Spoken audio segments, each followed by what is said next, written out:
Cette semaine, une fois n'est pas coutume, j'ai fait un dîner ici et il n'y a pas eu d'abonné au monde, enfin presque si, puisqu'il est tellement prévisible que nous avons imaginé de temps en temps ce qu'il aurait dit.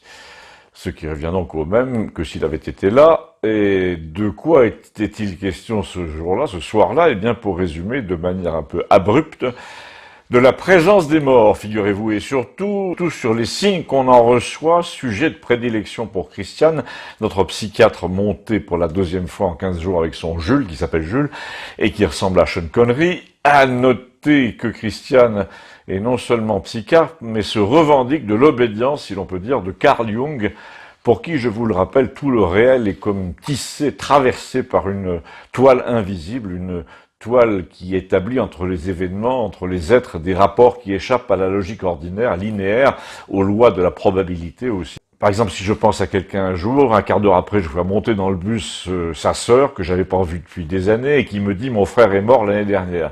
Je lui réponds « Je pensais à lui ce matin, c'est marrant ». Et bien c'est ça, une coïncidence jungienne, on appelle ça une synchronicité. Et donc dans ce soir-là, il y avait aussi dans le genre très obsédé par le paranormal, Suzanne et naturellement Bernard qui imposaient les mains à travers tout le département. Il y avait aussi Francesca qui habite chez son oncle à 100 mètres de chez moi, comme on le sait, un peu plus haut dans la rue. Vladimir et sa femme, Frédéric, Gustave, enfin presque tout le monde, pour une conversation autour d'un pot-au-feu, une conversation qui ressemblait un peu à ces livres du 19e siècle où chacun, à tour de rôle, raconte une anecdote sur le même thème. Un thème qui était d'ailleurs plus large que la présence ou non des morts parmi nous. Il s'agissait de l'existence ou non d'une réalité parallèle qui doublait l'autre, qui la dominait parfois.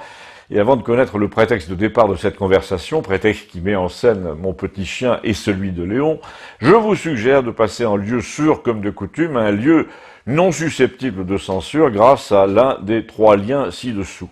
Vous verrez comment, d'une simple réaction de mon petit chien de 4 mois en présence de Bernard, nous sommes passés peu à peu au gouffre de l'inconnu et à la roue de l'histoire universelle. À tout de suite, en zone franche, merci.